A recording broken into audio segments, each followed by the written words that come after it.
Let's jump right into today's explainer because we're going to unpack a really profound and honestly pretty often misunderstood theological concept, the true meaning of self-denial.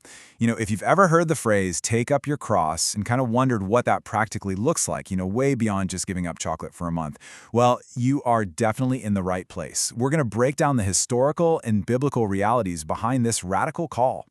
So let's start with the big one. What does it actually mean to deny yourself? Really mean? Well, the answer is rooted straight in the teachings of Jesus, specifically over in Matthew 16:24. And here's the thing, Jesus didn't just toss this out there as a nice, optional spiritual add-on. No way. He made it an absolute, essential requirement for anyone who wanted to follow him. He demanded a total rejection of our natural, everyday human inclination towards selfishness. It's essentially a radical call to take our default settings and flip them entirely upside down.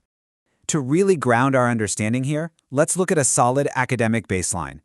According to the Dictionary of Bible Themes, self-denial is defined as the willingness to deny oneself possessions or status in order to grow in holiness and commitment to God. Now, notice the emphasis at the end of that sentence. It is absolutely crucial. This isn't about giving things up just to make yourself miserable, not at all. The whole purpose of this discipline is entirely forward-looking. It's meant to cultivate real spiritual growth, deeper obedience, and just a totally renewed commitment to God. And man, this concept really intensifies when we look at the Apostle Paul's words in the book of Philippians. The original words Jesus used for deny yourself were absolute, and Paul perfectly mirrors that intensity here. He points out this wild paradox of taking all earthly gains, your status, your wealth, your flawless reputation, and counting them as a total loss. Actually, he goes even further and literally calls them rubbish. All of that just for the sake of gaining something of infinitely greater worth, which is knowing Christ. Which brings us to a massive paradigm shift. Just think about this contrast. On one side, you've got the old self. This is where the ego sits, right at the center of the universe, driven completely by human will and what we naturally want. But then look at the new life. True self-denial means consciously stepping off that center stage. It's renouncing yourself as the center of existence and placing Jesus Christ right there instead. It's making the choice to acknowledge that the old self is essentially dead, and your new life is now completely hidden with Christ. Now, I really wish I could tell you this is just a one-and-done event, but it's not. From the very moment of spiritual new birth, this recentering sparks a lifelong daily struggle. You're thrust into this ongoing conflict between the indwelling divine Spirit of God and the carnal self, which is just the fleshly, worldly demands of the body. The Apostle Paul wrote all about this struggle over in Romans 7. It is a daily, relentless exercise.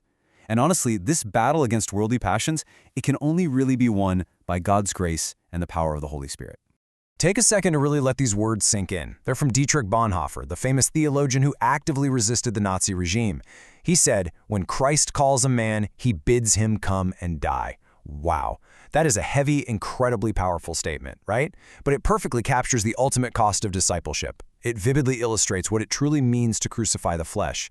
To be a follower means being prepared to surrender absolutely everything, if that's exactly where the path leads. So the crucial takeaway here is that this death we're talking about isn't usually literal. It's a profound spiritual reality. Building right on Bonhoeffer's point, look at Paul's words in Galatians 2:20. He writes that he has been crucified with Christ. Basically, the old carnal, totally self-obsessed nature has to symbolically die so that Christ's life can grow and strengthen and fully develop within us. It's like a spiritual seesaw. The more the self is denied, the more the life of Christ is magnified. Okay, let's pivot from the high-level theological theory to some nitty-gritty daily practice. How does this actually play out on, say, a random Tuesday morning? Well, there are several everyday spiritual disciplines that Jesus himself practiced and told his followers to adopt.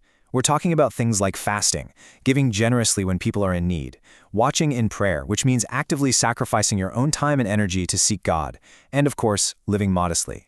Choosing not to just indulge in excessive luxury all the time is an incredibly practical way believers can exercise self-denial every single day. But here's where things take a really beautiful turn. The focus pivots entirely outward. You see, perhaps the single most significant way believers practice self-denial is actually in their fellowship. It's in how they love and esteem the people around them in the church. Denying yourself fundamentally means seeking the good of others way before you look out for yourself. It really is the absolute bedrock of Christian service. And if we're looking for the ultimate blueprint for this kind of outward-focused love, we find it in Philippians 2 with the supreme example, Jesus himself. Let's walk through this. First, he didn't count his equality with God as something to just be used for his own advantage. Second, he completely emptied himself, literally taking the form of a lowly servant. And third, he humbled himself to the point of death on a cross. He willingly lowered himself from the absolute highest heights of heaven entirely out of love for others. We also see some incredible everyday examples of this applied throughout history. The biblical narrative gives us these brief but just intensely powerful stories of individuals doing exactly this. Think about Ruth. She practiced profound self-denial by sacrificing her own comfort and leaving her homeland for the benefit of her mother-in-law, Naomi. Or Queen Esther. She demonstrated immense self-denial by risking her very life, her royal position, and her safety just to save her people. They willingly surrendered their own rights and privileges for the sake of the weak and the vulnerable. We're going to wrap up our explainer today with this overarching, almost mind-bending paradox directly from Jesus in Matthew 10:39. He says, "Whoever finds their life will lose it, and whoever loses their life for my sake will find it." It turns out, when you are finally willing to sacrifice your time, your reputation, your comforts, and your need to be the center of your own universe, you don't actually lose out at all. It is a completely counterintuitive, deeply beautiful path. By denying yourself, you actually step into true life. So the question I want to leave you to reflect on today is this: what part of your old self might you need to lose today in order to truly find your life?